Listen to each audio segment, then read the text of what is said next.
କିନ୍ତୁ ଆଜି ଆମେ DC1ର ୟୁନିଟ୍ 21 ଗତି ଓ ଚଳନଶୀଳତା ପାଇଁ ଖେଳ କାର୍ଯ୍ୟକଳାପ MCQ ଆଲୋଚନା କରିବା। ଗତି ଓ ଚଳନଶୀଳତାର ଅର୍ଥ କ'ଣ? ଦେହକୁ ଏକ ସ୍ଥାନରୁ ଅନ୍ୟ ସ୍ଥାନକୁ ଗତି କରାଇବା। ଚଳନଶୀଳତା ବିକାଶ କେଉଁ ଖେଳ ଜଡ଼ିତ? ଦୌଡ଼ ଖେଳ। ଶିଶୁମାନଙ୍କ ପାଇଁ ଲାଫ ମାରିବା ଖେଳ କ'ଣ ବିକାଶ କରେ? ଶାରୀରିକ ସମତୁଳନ। ଚଳନଶୀଳ ଖେଳର ଏକ ଉଦାହରଣ କେଉଁଟି? ଲୁଚିଚୁରି ଖେଳ। ଗତିମୟ ଖେଳ ଶିଶୁଙ୍କୁ କ'ଣ ସାହାଯ୍ୟ କରେ? ଶକ୍ତି ଓ ସହନଶୀଳତା ବଢ଼ାଇବା। ଦୌଡ଼ିବା ଖେଳ କେଉଁ ଅଂଶକୁ ଶକ୍ତିଶାଳୀ କରେ? ପାଦ।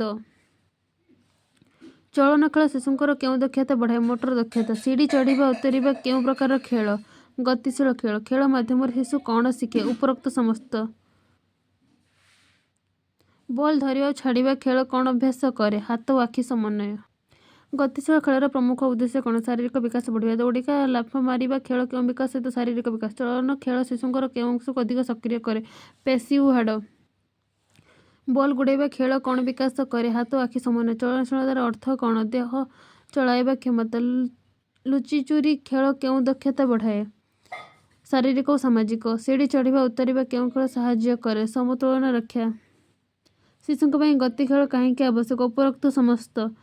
ଦଳିଆ ଗତି ଖେଳ ଶିଶୁଙ୍କୁ କ'ଣ ଶିଖାଏ? ସହଯୋଗ। ଗତି ଖେଳ ଶିଶୁଙ୍କର କେଉଁ ଗୁଣ ବଢ଼ାଏ? ଆତ୍ମବିଶ୍ୱାସ। ଶିଶୁଙ୍କର ଚଳନ ବିକାଶ କେବେ ଆରମ୍ଭ ହୁଏ? ଜନ୍ମ ପରେ। ଗତିଶୀଳ କେଉଁ ପରିବେଶରେ ଭଲ? ଖୋଲା ଜାଗା। ଲାଫ ମାରିବା ଖେଳ କେଉଁ ବିକାଶ କରେ? ପାଦପେଶୀ।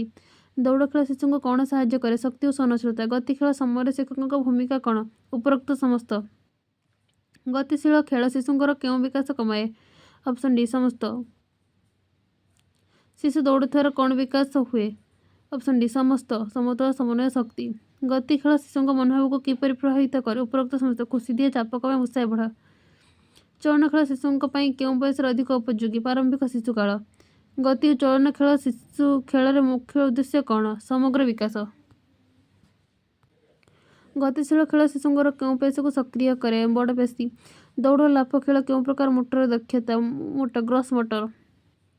ଗତି ଖେଳ ସମୟରେ ସୁରକ୍ଷା କାହିଁକି ଆବଶ୍ୟକ? ଆହତ ରୋକିବା ପାଇଁ। ଦଳିଆ ଗତି ଖେଳ କ'ଣ ବିକାଶ କରେ? ସହଯୋଗ ଓ ସମ୍ପର୍କ। ଗତି ଖେଳ ଶିଶୁଙ୍କର କେଉଁ ଗୁଣ ବଢ଼ାଏ? ଆତ୍ମବିଶ୍ୱାସ। ଗତିଶୀଳତା ଅଭାବରୁ କେଉଁ ସମସ୍ୟା ହୋଇପାରେ? ଉପରୋକ୍ତ ସମସ୍ତ। ଶିଶୁ ଖେଳୁଥିଲା ବେଳେ ଶିକ୍ଷକଙ୍କ ଭୂମିକା କ'ଣ? ନିରୀକ୍ଷଣ ଓ ଉତ୍ସାହ ଦେବା। ବଲ୍ ଛାଡ଼ିବା ଓ ଧରିବା ଖେଳ କ'ଣ ବିକାଶ କରେ? ହାତ ଓ ଆଖି ସମନ୍ୱୟ। ଗତି ଖେଳ ଶିଶୁଙ୍କ ମାନସିକ ସ୍ୱାସ୍ଥ୍ୟକୁ କିପରି ପ୍ରଭାବିତ କରେ? ଖୁସି ଓ ଉତ୍ସାହ ବଢ଼ାଏ। ଖୋଲା ମଠାରେ ଖେଳିବାର ଭଲ ଲାଭ କ'ଣ? ଉପରୋକ୍ତ ସମସ୍ତ। ସ୍ୱଚ୍ଛ ବାତାବରଣ, ମୁକ୍ତ ଗତି, ସ୍ୱାସ୍ଥ୍ୟ ଭଲ ରହେ। ଚଳନ ଖେଳ ଶିଶୁଙ୍କର କେଉଁ ଦକ୍ଷତା ବଢ଼ାଏ? ଉପରୋକ୍ତ ସମସ୍ତ। ସମତୋଳନ, ସମନ୍ୱୟ, ଶକ୍ତି। ଗତି ଖେଳର ଶିଶୁ କ'ଣ ରଖେ? ଉପରୋକ୍ତ ସମସ୍ତ। ଶିଶୁଙ୍କ ପାଇଁ ଗତି ଖେଳ କେତେ ସମୟ ଦରକାର? ନିୟମିତ ଭାବରେ। ଲାଫ ମାରିବା ଖେଳ ଶିଶୁଙ୍କୁ କେଉଁ ଅଙ୍ଗକୁ ଶକ୍ତିଶାଳୀ କରେ? ପାଦ। ଗତି ଖେଳ ଶିଶୁଙ୍କର କେଉଁ ଆଚରଣକୁ ଉନ୍ନତ କରେ? ଉପରୋକ୍ତ ସମସ୍ତ। ଶିସ୍ତ, ସହନଶୀଳତା, ଆତ୍ମନିୟନ୍ତ୍ରଣ। ଚଳନଶୀଳ ଖେଳ କେଉଁ ପରିବେଶରେ ଅଧିକ ଉପଯୋଗୀ? ଖୋଲା ଜାଗା। ଗତି ଖେଳ ଶିଶୁଙ୍କର କେଉଁ ସମସ୍ୟାରେ ହ୍ରାସ କରେ? ଉପରୋକ୍ତ ସମସ୍ତ। ଗତି ଖେଳ ଶିଶୁଙ୍କୁ କିପରି ପ୍ରେରିତ କରେ? ଉପରୋକ୍ତ ସମସ୍ତ। ଶିଶୁ ଖେଳୁଥିଲା ବେଳେ ଶିକ୍ଷକ କ'ଣ ଦେଖିବା ଉଚିତ? ଉପରୋକ୍ତ ସମସ୍ତ। DC ପାଠ୍ୟକ୍ରମରେ ଗତି ଓ ଚଳନ ଖେଳର ଗୁରୁତ୍ୱ କ'ଣ? ସମଗ୍ର ଶିଶୁ ବିକାଶ। DC1 ୟୁନିଟ୍ 22 ଏକ୍ସପ୍ଲୋରିଂ ଦି ଏନଭାୟରନମେଣ୍ଟ। ପରିବେଶ ଅନୁସନ୍ଧାନର ଅର୍ଥ କ'ଣ? ଶିଶୁଙ୍କ ଚାରିପାଖ ଜଗତକୁ ଅନୁଭବ କରେ। ଶିଶୁମାନେ ପରିବେଶକୁ କିପରି ଅନୁସନ୍ଧାନ କରନ୍ତି? ଉପରୋକ୍ତ ସମସ୍ତ। ଦେଖି, ଛୁଇଁ, ଶୁଣି। ପରିବେଶ ଅନୁସନ୍ଧାନ ଶିଶୁଙ୍କ କେଉଁ ବିକାଶକୁ ସାହାଯ୍ୟ କରେ? ଶାରୀରିକ, ମାନସିକ, ସାମାଜିକ। Option D. ଶିଶୁ ପାଇଁ ସବୁଠାରୁ ପ୍ରଥମ ପରିବେଶ କ'ଣ? ଅପସନ୍ ବି ଘର। ପ୍ରାକୃତିକ ପରିବେଶର ଉଦାହରଣ କର? ଅପସନ୍ ଡି ସମସ୍ତ। ମାନବ ନିର୍ମିତ ପରିବେଶ କ'ଣ? ଘର। ପରିବେଶ ଅନୁସନ୍ଧାନର ଶିକ୍ଷକଙ୍କ ଭୂମିକା କ'ଣ? ମାର୍ଗଦର୍ଶନ କରିବା। ଶିଶୁ ଯଦି ପ୍ରଶ୍ନ କରେ ତେବେ ତାହାର ଅର୍ଥ କ'ଣ? ସେ ଅନୁସନ୍ଧାନ କରୁଛି। ପରିବେଶ ଅନୁସନ୍ଧାନ କେବେ ଆରମ୍ଭ ହୁଏ? ଶିଶୁ ବୟସ। ଇନ୍ଦ୍ରିୟ ମାଧ୍ୟମରେ ଶିକ୍ଷାକୁ କ'ଣ କୁହାଯାଏ? ଇନ୍ଦ୍ରିୟାନୁଭୂତି ଶିକ୍ଷା। ଶିଶୁ ପାଇଁ ପରିବେଶ ଶିକ୍ଷାନୁଷ୍ଠାନ କାହିଁକି ଆବଶ୍ୟକ? ଅପସନ୍ ଡି ସମସ୍ତ। ବାହାର ଖେଳ ପରିବେଶ ଅନୁସନ୍ଧାନର କେଉଁ ଅଂଶ? ପ୍ରାକୃତିକ। ପରିବେଶ ସମ୍ବନ୍ଧୀୟ ଜ୍ଞାନ ଶିଶୁକୁ କ'ଣ ଶିଖାଏ? ସମସ୍ତ। ଦାୟିତ୍ୱବୋଧ, ସଚେତନତା, ସୁରକ୍ଷା। ଶିଶୁଙ୍କୁ ପରିବେଶ ସୁରକ୍ଷା ଶିଖିବାର ଆବଶ୍ୟକ କି? ଅପସନ୍ ବି ହଁ। ପରିବେଶ ଅନୁସନ୍ଧାନ ଦ୍ୱାରା ଶିଶୁ କ'ଣ ହୁଏ? ଉତ୍ସୁକ। ଗଛ, ପଶୁ, ପକ୍ଷୀ ଏଗୁଡ଼ିକ କେଉଁ ପରିବେଶର ଅଂଶ? ପ୍ରାକୃତିକ। ପରିବେଶ ଅନୁସନ୍ଧାନ ଖେଳର ଭୂମିକା କ'ଣ? ଗୁରୁତ୍ୱପୂର୍ଣ୍ଣ। ଶିଶୁ ପାଇଁ ସୁରକ୍ଷିତ ପରିବେଶ କେମିତି ହେବା ଆବଶ୍ୟକ? ସୁରକ୍ଷିତ ଓ ପରିଷ୍କାର। ପରିବେଶ ଅନୁସନ୍ଧାନ ଶିଶୁଙ୍କୁ କେଉଁ ଗୁଣ ବଢ଼ାଏ? ଅପସନ୍ ଡି ସମସ୍ତ। ଶିଶୁ ପରିବେଶ ଠାରୁ ସବୁଠାରୁ ଭଲ କ'ଣ ଶିଖେ? ଅଭିଜ୍ଞତା ମାଧ୍ୟମରେ। ପରିବେଶ ଅନୁସନ୍ଧାନ ଶିଶୁଙ୍କୁ କ'ଣ ଶିଖାଏ? ସକ୍ରିୟ। ଶିଶୁ ପରିବେଶ ସହିତ ସମ୍ପର୍କ କିପରି ଗଢ଼େ? ଅନୁଭବ ମାଧ୍ୟମରେ। ପରିବେଶ ଅନୁସନ୍ଧାନର ମୁଖ୍ୟ ଉଦ୍ଦେଶ୍ୟ କ'ଣ? ଅପସନ୍ ଡି ସମସ୍ତ। ପରିବେଶ ସହ ଶିଶୁଙ୍କ ସମ୍ପର୍କ କିପରି ଗଢ଼େ? ଆତ୍ମବିଶ୍ୱାସ। ପରିବେଶ ଅନୁସନ୍ଧାନ ଶିକ୍ଷା କେଉଁ ପ୍ରକାର? ସ୍ୱାଭାବିକ। ପରିବେଶ ଶିକ୍ଷା ଶିଶୁକୁ କ'ଣ ଶିଖାଏ? ପରିବେଶକୁ ସୁରକ୍ଷା କରିବା। ପରିବେଶ ଅନୁସନ୍ଧାନ କେଉଁଠି ଗୁରୁତ୍ୱପୂର୍ଣ୍ଣ? ଅପସନ୍ ଡି ସମସ୍ତ। ଶିଶୁ ଯେତେବେଳେ ପରିବେଶ ଅନୁସନ୍ଧାନ କରେ ସେ କ'ଣ ପାଏ? ଅପସନ୍ ଡି ସମସ୍ତ। ଶିଖୁଥାଏ, ବୁଝୁଥାଏ, ଅନୁଭବ କରୁଥାଏ। ପରିବେଶ ଅନୁସନ୍ଧାନ କେଉଁ ଶିକ୍ଷାର ଆଧାର? ଅପସନ୍ ଏ ଅଭିଜ୍ଞତାମୂଳକ। ଡି ସିରେ ଏକ୍ସପ୍ଲୋରିଂ ଦି ଏନଭାରମେଣ୍ଟ କାହିଁକି ଗୁରୁତ୍ୱପୂର୍ଣ୍ଣ? ଶିଶୁଙ୍କ ସମଗ୍ର ବିକାଶ ପାଇଁ। DC1 Unit 23 Play activities for developing cognitive abilities. Number 1 cognitive ବିକାଶ କ'ଣ ସହିତ ସମ୍ବନ୍ଧିତ? ଚିନ୍ତନ ଓ ବୁଝିବା ଶକ୍ତି। ଖେଳ କାର୍ଯ୍ୟକଳାପ ଶିଶୁଙ୍କ କେଉଁ ବିକାଶକୁ ସବୁଠୁ ଅଧିକ ସାହାଯ୍ୟ କରେ? ଅପସନ୍ ଡି ସମସ୍ତ। ପଜଲ୍ ଖେଳ ଶିଶୁଙ୍କ କେଉଁ କ୍ଷମତା ବଢ଼ାଏ? ସମସ୍ୟା ସମାଧାନ। ନିର୍ମାଣ ଖେଳ କେଉଁ କ୍ଷମତା ବିକାଶ କରେ? ଅପସନ୍ ଡି ସମସ୍ତ। ଖେଳ ମାଧ୍ୟମରେ ଶିଶୁ କ'ଣ ଶିଖେ? Option C. ମେମୋରି ଗେମ୍ ଶିଶୁଙ୍କ କେଉଁ କ୍ଷମତା ବଢ଼ାଏ? ଅପସନ୍ ଏ ସ୍ମୃତିଶକ୍ତି। ନକଲି ଖେଳ କ'ଣ ବିକାଶ କରେ? ଅପସନ୍ ଏ କଳ୍ପନା ଶକ୍ତି। ଖେଳ ସମୟରେ ପ୍ରଶ୍ନ କରିବା କ'ଣ ସୂଚାଏ? ସାଙ୍କଳ୍ପିକ ବିକାଶ। ରଙ୍ଗ ଚିହ୍ନଟ ଖେଳ କେଉଁ କ୍ଷମତା ବଢ଼ାଇଥାଏ? ଦୃଷ୍ଟି ଧାରଣା। ଗଣନା ଖେଳ କେଉଁ ବିକାଶ କରେ? ଗଣିତୀୟ ଚିନ୍ତା। ଶିଶୁ ପାଇଁ ଖେଳ କେମିତି ହେବା ଉଚିତ? ଆନନ୍ଦମୟ ଓ ଶିକ୍ଷାମୂଳକ। ଖେଳ ମାଧ୍ୟମରେ ଶିକ୍ଷାକୁ କ'ଣ କୁହାଯାଏ? ଅନୁଭବମୂଳକ ଶିକ୍ଷା। ଖେଳ କାର୍ଯ୍ୟକଳାପ ଶିଶୁଙ୍କୁ କ'ଣ କରାଏ? ସକ୍ରିୟ। ଆକାର ଚିହ୍ନଟ ଖେଳ କ'ଣ ବିକାଶ କରେ? ତୁଳନା ଶକ୍ତି। ଖେଳ ସମୟରେ ଭୁଲ କରିବା କ'ଣ ଶିକ୍ଷାର ଅଂଶ? ଗଳ୍ପ ଭିତ୍ତିକ ଖେଳ କ'ଣ ବଢ଼ାଏ? ଶ୍ରବଣ ଓ ଚିନ୍ତା। ଶିଶୁ ଖେଳର ସମସ୍ୟା ସମାଧାନ କରିଲେ କ'ଣ ବଢ଼େ? ଆତ୍ମବିଶ୍ୱାସ। ଶିକ୍ଷକଙ୍କ ଭୂମିକା କ'ଣ? ମାର୍ଗଦର୍ଶନ କରିବା। ଖେଳ ଦ୍ୱାରା ଶିଶୁ କ'ଣ ଶିଖେ? ଅପସନ୍ ଡି ସମସ୍ତ। ନିୟମ, ଚିନ୍ତନ, ଅନୁଭବ। ଖେଳ ଆଧାରିତ ଶିକ୍ଷା କେମିତି? ଅପସନ୍ ଏ ଆନନ୍ଦଦାୟକ। ସାଙ୍କଳ୍ପିକ ବିକାଶ ପାଇଁ କେଉଁଠି ଆବଶ୍ୟକ? ଅପସନ୍ ଡି ଅଭ୍ୟାସ, ଖେଳ, ଅନୁଭବ। ଖେଳ ସମୟରେ ଆଲୋଚନା କ'ଣ ବଢ଼ାଏ? ଭାଷା ଓ ଚିନ୍ତା। ଛାଣିବା ଖେଳ କ'ଣ ବିକାଶ କରେ? ବର୍ଗୀକରଣ କ୍ଷମତା। ଖେଳ ଶିଶୁଙ୍କୁ କ'ଣ କରେ? ଅପସନ୍ ଡି ଶିଖାଇଥାଏ, ଆନନ୍ଦ ଦେଇଥାଏ, ଚିନ୍ତା କରାଇଥାଏ। ଖେଳ ଆଧାରିତ ଶିକ୍ଷା କେଉଁ ପ୍ରକାର? ସ୍ୱାଭାବିକ। ଶିଶୁଙ୍କ ସାଙ୍କଳ୍ପିକ ବିକାଶର ମୂଳ ଆଧାର କ'ଣ? ଖେଳ। ଖେଳ ଶିଶୁଙ୍କୁ କେମିତି କରେ? ଅପସନ୍ ଡି ସମସ୍ତ। ସୃଜନଶୀଳ, ଉତ୍ସୁକ, ଚିନ୍ତନଶୀଳ। ଖେଳ ସମୟରେ ଶିଶୁ କ'ଣ କରେ? ଅପସନ୍ ଡି ସମସ୍ତ। ଅନୁଭବ, ପରୀକ୍ଷା, ଶିଖେ। ଖେଳ ମାଧ୍ୟମରେ ଶିକ୍ଷା କାହିଁକି ଗୁରୁତ୍ୱପୂର୍ଣ୍ଣ? ଦୀର୍ଘକାଳୀନ ଶିକ୍ଷା ପାଇଁ। DC1ର ୟୁନିଟ୍ 23ର ମୁଖ୍ୟ ଉଦ୍ଦେଶ୍ୟ କ'ଣ? ଅପସନ୍ ଏ ଶିଶୁଙ୍କ ସାଙ୍କଳ୍ପିକ ବିକାଶ। DC1 ୟୁନିଟ୍ 24 ଭାଷା ବିକାଶ କ'ଣ ସହିତ ସମ୍ବନ୍ଧିତ? ଶୁଣିବା, କହିବା, ପଢ଼ିବା, ଲେଖିବା। ଶିଶୁ ଭାଷା କିପରି ଶିଖେ? ଅନୁକରଣ ମାଧ୍ୟମରେ। ଗଳ୍ପ କହିବା ଶିଶୁଙ୍କ କେଉଁ କ୍ଷମତା ବଢ଼ାଏ? ଶ୍ରବଣ ଓ କଥନ। ଗୀତ ଛଡ଼ା ଭାଷା ବିକାଶରେ କାହିଁକି ସାହାଯ୍ୟକାରୀ?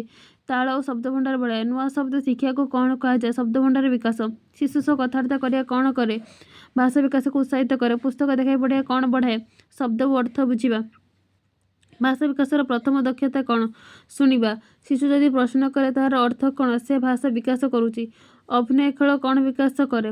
କଥନ ଓ ଆତ୍ମବିକାଶ। ଶିଶୁ ପାଇଁ ଭାଷା ପରିବେଶ କେମିତି ହେବା ଉଚିତ? ଉତ୍ସାହଦାୟକ ଓ ସମୃଦ୍ଧ। ଗୀତ ଖେଳ କେଉଁ ପ୍ରକାର ଶିକ୍ଷା? Option A ଅନୁଭବମୂଳକ।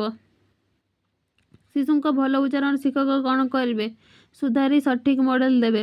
ଭାଷା ବିକାଶ ପାଇଁ କେଉଁଠି ଆବଶ୍ୟକ? ସମସ୍ତ। ସମ୍ପ୍ରସାରଣ, ଅଭ୍ୟାସ, ପୁନରାବୃତ୍ତି। ଶିଶୁ ଯେତେବେଳେ କଥା କହେ ସେ କ'ଣ କରୁଛି? ଭାଷା ଅଭ୍ୟାସ କରୁଛି। ଚିତ୍ର ବର୍ଣ୍ଣନା କାର୍ଯ୍ୟ କ'ଣ ବଢ଼ାଏ? ଶବ୍ଦଭଣ୍ଡାର। ଶିଶୁଙ୍କ ସହ କଥାବାର୍ତ୍ତା କିପରି ହେବା ଉଚିତ? ସରଳ, ସ୍ପଷ୍ଟ। ଭାଷା ବିକାଶରେ ଶୁଣିବାର ଭୂମିକା କ'ଣ? ଅତ୍ୟଧିକ ଗୁରୁତ୍ୱପୂର୍ଣ୍ଣ। ଶିଶୁ ପାଇଁ ପ୍ରଶ୍ନ କରିବା ସୁଯୋଗ ଦେବା କାହିଁକି ଆବଶ୍ୟକ? ଭାଷା ଓ ଚିନ୍ତା ବିକାଶ ପାଇଁ। ଶିଶୁ ପାଇଁ ପୁସ୍ତକ ପଢ଼ିବାର ଲାଭ କ'ଣ? ଭାଷା ଓ କଳ୍ପନା ଶକ୍ତି ବିକାଶ। ଭାଷା ବିକାଶ ପାଇଁ ବୟସର ଆରମ୍ଭ ହୁଏ ଜନ୍ମରୁ। ଶିଶୁଙ୍କ ଭାଷା ବିକାଶରେ ପରିବେଶର ଭୂମିକା କ'ଣ? ଅତ୍ୟଧିକ ଗୁରୁତ୍ୱପୂର୍ଣ୍ଣ। ଶିଶୁ ଯେତେବେଳେ ନୂଆ ଶବ୍ଦ ବ୍ୟବହାର କରେ ସେ କ'ଣ ସୂଚାଏ? ଭାଷା ବିକାଶ। ଭାଷା ଶିକ୍ଷାର ସର୍ବୋତ୍ତମ ଉପାୟ କ'ଣ? ଖେଳ ଓ ଆଲୋଚନା। ଭାଷା ବିକାଶ ପାଇଁ କେଉଁଠି ଉପଯୋଗୀ? ଖୋଲା ପ୍ରଶ୍ନ। ଶିଶୁ ଭାଷା ଶିକ୍ଷା ସମୟରେ ଭୁଲ କରିଲେ କ'ଣ କରିବା ଉଚିତ? ଉତ୍ସାହିତ କରିବା। ଶିଶୁଙ୍କୁ ଶୁଣିବା ସୁଯୋଗ ଦେବା କାହିଁକି ଆବଶ୍ୟକ? ଭାଷା ବୁଝିବା ପାଇଁ। ଭାଷା ବିକାଶର ପୁନରାବୃତ୍ତି ଭୂମିକା କ'ଣ? ସ୍ମୃତି ଶିକ୍ଷା ବଢ଼ାଏ। ଶିଶୁ ଯେତେବେଳେ ଗଳ୍ପ ଶୁଣେ ସେ କ'ଣ କରେ? ଶବ୍ଦ ଓ ଅର୍ଥ ବୁଝେ। DC1ର ୟୁନିଟ୍ 24ର ମୁଖ୍ୟ ଉଦ୍ଦେଶ୍ୟ କ'ଣ? ଶିଶୁଙ୍କ ଭାଷା ଦକ୍ଷତା ବିକାଶ। DC1 unit 25 fantasy story telling and dramatic play. Fantasy ଖେଳର ଅର୍ଥ କ'ଣ? କଳ୍ପନା ଭିତ୍ତିକ ଖେଳ। କାହାଣୀ କହିବା ଶିଶୁଙ୍କ କେଉଁ ବିକାଶକୁ ସାହାଯ୍ୟ କରେ? ଭାଷା ବିକାଶ। ନାଟକୀୟ ଖେଳ କ'ଣ? ଅଭିନୟ ମାଧ୍ୟମରେ ଖେଳ। ଫ୍ୟାଣ୍ଟାସି ଖେଳ ଶିଶୁଙ୍କ କେଉଁ ଗୁଣକୁ ବଢ଼ାଏ? କଳ୍ପନା ଶକ୍ତି। କାହାଣୀ ଶୁଣିବା ଦ୍ୱାରା ଶିଶୁ କ'ଣ ଶିଖେ? ସମସ୍ତ। ଶବ୍ଦଭଣ୍ଡାର, ଧ୍ୟାନ, ବୁଝିବା କ୍ଷମତା। ନାଟକୀୟ ଖେଳରେ ଶିଶୁ କ'ଣ କରେ? ଅପସନ୍ ଡି ସମସ୍ତ। ଅନୁକରଣ, ଅଭିନୟ, ଭାବ ପ୍ରକାଶ। ଫ୍ୟାଣ୍ଟାସି ଓ ନାଟକୀୟ ଖେଳ କେଉଁ ବିକାଶ ସହିତ ଜଡ଼ିତ? ଅପସନ୍ ଡି ସମସ୍ତ। ସାଙ୍କଳ୍ପିକ ଭାଷା ଓ ସାମାଜିକ ଭାବନାତ୍ମକ। କାହାଣୀ କହିବା ସମୟରେ ଶିଶୁ କ'ଣ କରିବାକୁ ଦେବା ଉଚିତ? ଅପସନ୍ ଡି ସମସ୍ତ। ପ୍ରଶ୍ନ କରିବା, ମତ ଦେବା, ନିଜ କାହାଣୀ ଗଢ଼ିବା। ନାଟକୀୟ ଖେଳ ଶିଶୁଙ୍କ କେଉଁ ବିକାଶ ବଢ଼ାଏ? ଅପସନ୍ ଡି ସମସ୍ତ। ଆତ୍ମବିଶ୍ୱାସ, ସମ୍ପ୍ରସାରଣ କ୍ଷମତା, ସହଯୋଗ। ଫ୍ୟାଣ୍ଟାସି ଖେଳ ଶିଶୁଙ୍କୁ କ'ଣ କରେ? ଅପସନ୍ ଡି ସମସ୍ତ। ସୃଜନଶୀଳ, ଉତ୍ସୁକ, ଚିନ୍ତନଶୀଳ। କାହାଣୀ କହିବାରେ କେଉଁଟି ଗୁରୁତ୍ୱପୂର୍ଣ୍ଣ? ସମସ୍ତ। ସ୍ୱରଭଙ୍ଗୀ, ଭାବଭଙ୍ଗୀ, ହାତ ଚଳନ। ନାଟକୀୟ ଖେଳରେ ଶିକ୍ଷକଙ୍କ ଭୂମିକା କ'ଣ? ମାର୍ଗଦର୍ଶନ କରିବା। ଫ୍ୟାଣ୍ଟାସି ଖେଳ ଶିଶୁଙ୍କୁ କେଉଁ ଭାବନା ପ୍ରକାଶକୁ ସାହାଯ୍ୟ କରେ? ଅପସନ୍ ଡି ସମସ୍ତ। ଖୁସି, ଦୁଃଖ, ଭୟ। କାହାଣୀ କହିବା ଶିଶୁଙ୍କ ଧ୍ୟାନକୁ କିପରି ପ୍ରଭାବିତ କରେ? ଅପସନ୍ ଏ ଧ୍ୟାନ ବଢ଼ାଏ। ନାଟକୀୟ ଖେଳରେ ଶିଶୁ କେଉଁ ଭୂମିକା ନେଇପାରେ? ଅପସନ୍ ଡି ସମସ୍ତ। ଡାକ୍ତର, ଶିକ୍ଷକ, ପୋଲିସ। ଫ୍ୟାଣ୍ଟାସି ଖେଳ କେଉଁ ପ୍ରକାର ଶିକ୍ଷା? ଅନୁଭବମୂଳକ। କାହାଣୀ କହିବା ଦ୍ୱାରା ଶିଶୁ କ'ଣ ଶିଖେ? ଅପସନ୍ ଡି ସମସ୍ତ। ନୀତିବୋଧ, ସମସ୍ୟା ସମାଧାନ, କଳ୍ପନା। ନାଟକୀୟ ଖେଳ ଶିଶୁଙ୍କୁ କ'ଣ କରାଏ? ଅପସନ୍ ଏ ସକ୍ରିୟ। ଫ୍ୟାଣ୍ଟାସି ଓ କାହାଣୀ ଶିଶୁଙ୍କ କେଉଁ କ୍ଷମତା ବଢ଼ାଏ? ଅପସନ୍ ଡି ସମସ୍ତ। ଚିନ୍ତନ, ଭାଷା, ସୃଜନଶୀଳ। ଶିଶୁ ଯଦି ନିଜେ କାହାଣୀ ଗଢ଼େ ତେବେ ତାହା କ'ଣ ସୂଚାଏ? ଭାଷା ଓ କଳ୍ପନା ବିକାଶ। ଫ୍ୟାଣ୍ଟାସି ଖେଳ କେଉଁ ବୟସରେ ଅଧିକ ଦେଖାଯାଏ? ଅପସନ୍ ଏ ପ୍ରାରମ୍ଭିକ ଶିଶୁ ବୟସ। ନାଟକୀୟ ଖେଳ ଶିଶୁଙ୍କ ସାମାଜିକ ବିକାଶରେ କିପରି ସାହାଯ୍ୟ କରେ? ଅପସନ୍ ଡି ସହଯୋଗ ଶିଖାଏ। କାହାଣୀ କହିବା ସମୟରେ ଚିତ୍ର ବ୍ୟବହାର କଲେ କ'ଣ ହୁଏ? ଅପସନ୍ ଡି ସମସ୍ତ। ଆଗ୍ରହ ବଢ଼େ, ବୁଝିବା ସହଜ ହୁଏ, ଧ୍ୟାନ ବଢ଼େ।